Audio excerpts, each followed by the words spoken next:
naging ano na, naging wali na ako. So, bossing pa rin tawag niya sa kanya. Boss. Dito. Direct. Actually, direct ang tawag namin. Kasi siya yung kaibigan namin director. Siya yung parang tumulong sa amin na pagsamahin sa isang bagong network. Bilang big soto pa rin. One day, pareho kami ang talent team. Hindi ko alam eh. Hindi ko alam. At papag-usapan. Pantay nyo, mas mataas siya.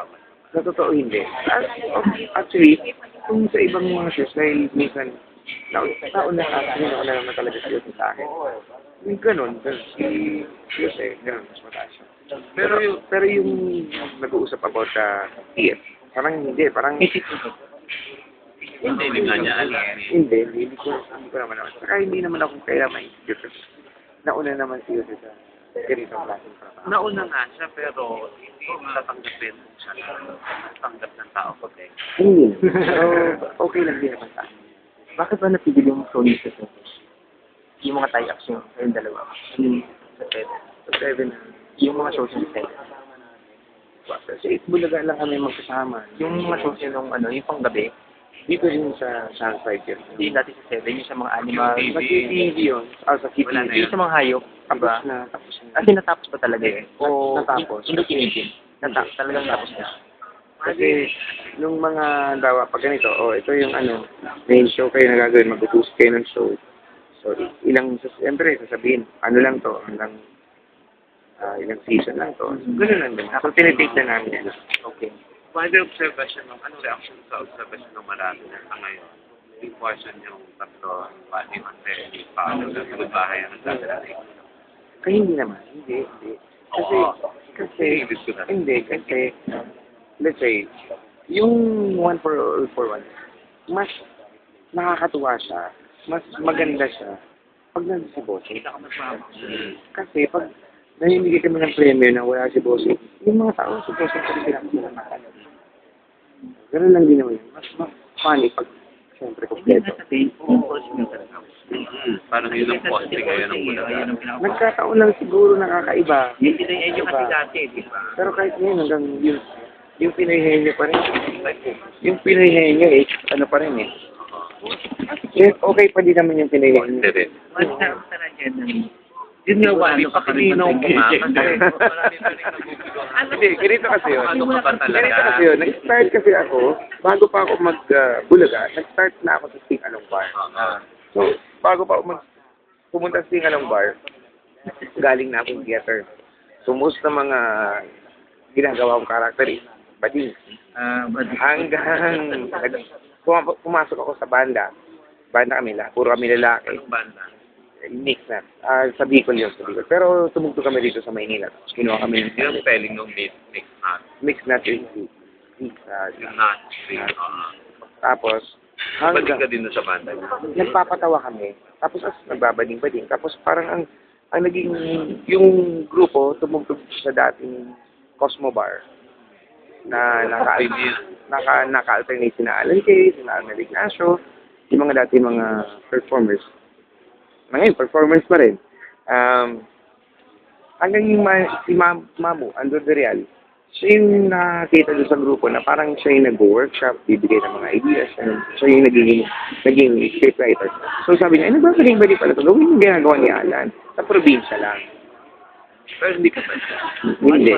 So parang naging yung galaw ko na lang, adapt ko na lang sa katagal-tagal. Kamit ka ba? Oo, meron ako. Patawad na lang ka din, ha? 5 anak ko. Bicolano ka ba? Bicolano. Wala. Hindi magaling itong artista.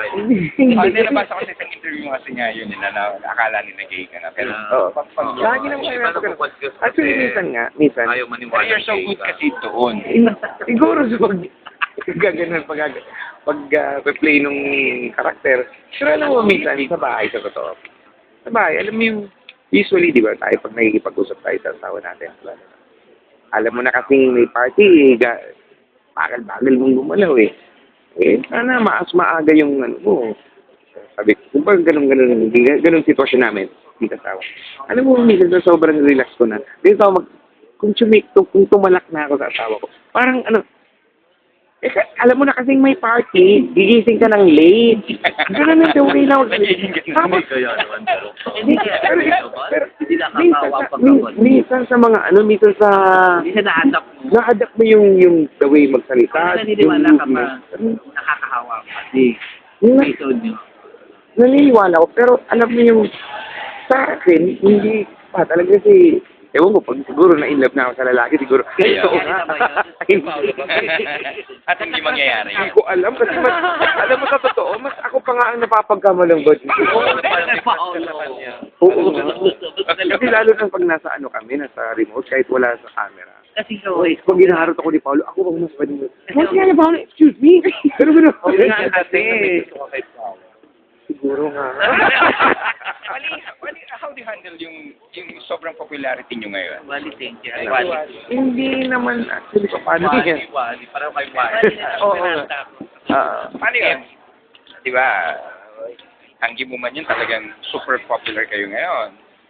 Siguro dahil. Siyempre, dahil kay Busi. Lahat naman dahil sa DJ dahil sa Bulaga. Kasi let's say, sabihin natin yung one for one. Dahil sa Bulaga yun. Hindi naman kami gumano nang dahil lang sa amin eh. Yung mga ibang artista na.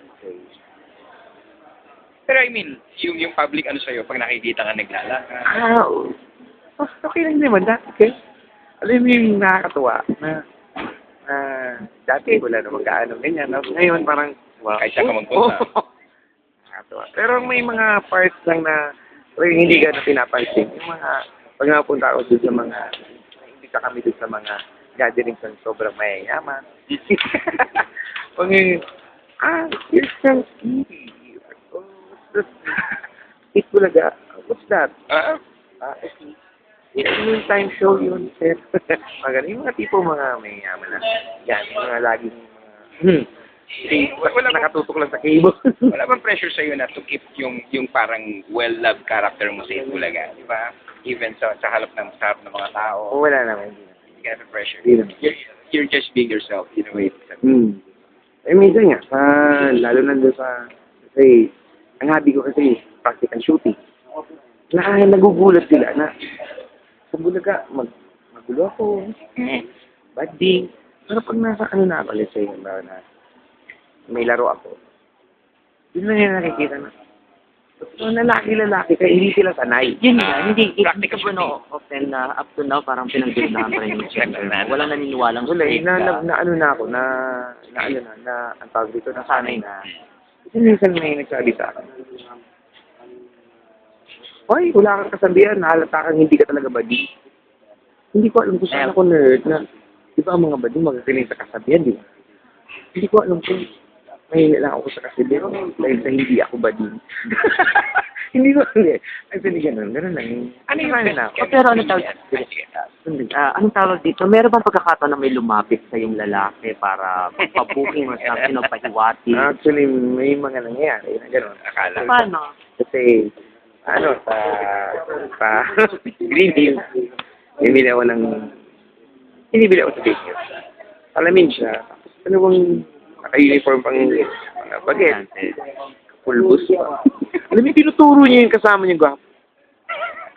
Okay po.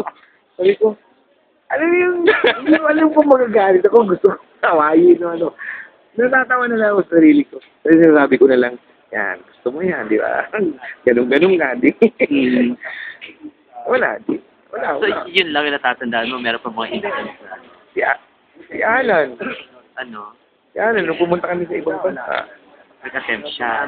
hindi naman nag-attempt. Parang, uy, maganda dyan sa parang Akala ni Alan. mga club. Mga pambading. O pambading. Gay bar. Kinasama lang talaga ni Ana. Tapos, Pumunta kami. Hmm. Akala ko naman, papasama lang, parang bodyguard. Punta ko. Tapos siya, tinignan niya, sabi, ay, wala, lalaki pala talaga to. Kasi, makita mo, binigyan ako ng album ng puro lalaki. Gagawin ko rito. Wala, nandun na ako. Inantay ko sila kung anong Sinubukan ka niya doon. pero wali, never ka talagang pumato sa kanya. Hindi. Totoo. Hindi. Yung mga kwento sa library. Yung mga parang kwentuhan na, ay, Wala bang lumaway sa Oo, wala. Kay Junjun or something. Hindi. Yung mga yung halikan lang na, kasi sa play parang nagkaroon kami ng show. Nikki, naghalikan kami sa stage. Nikki!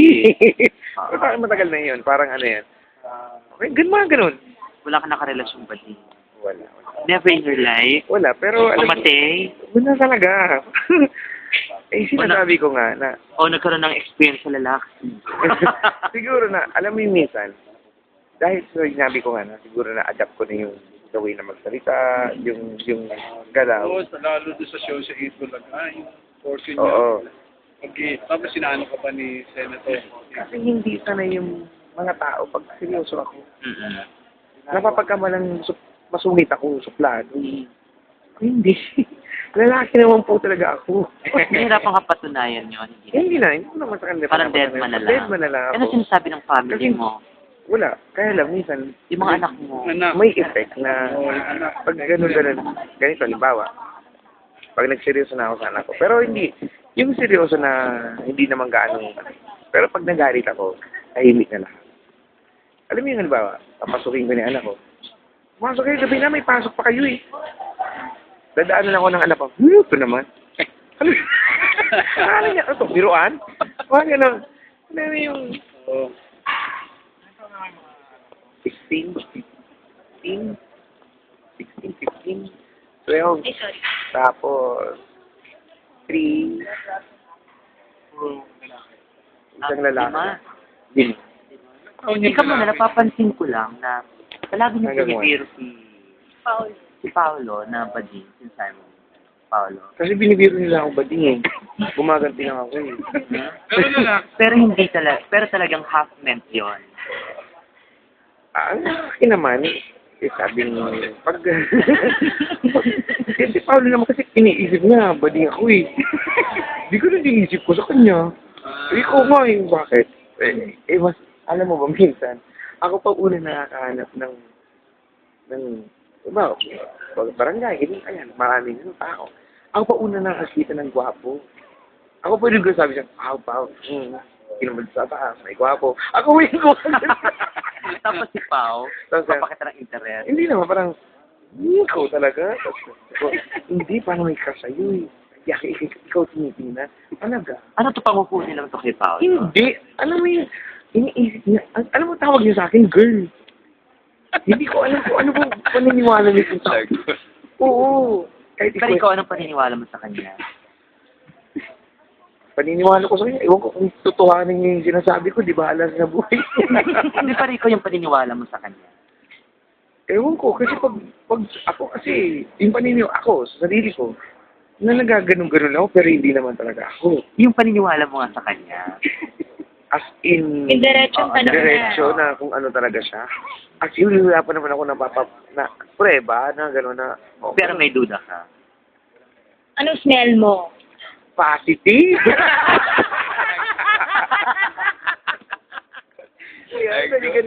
Pareho lang kami ng iisip eh.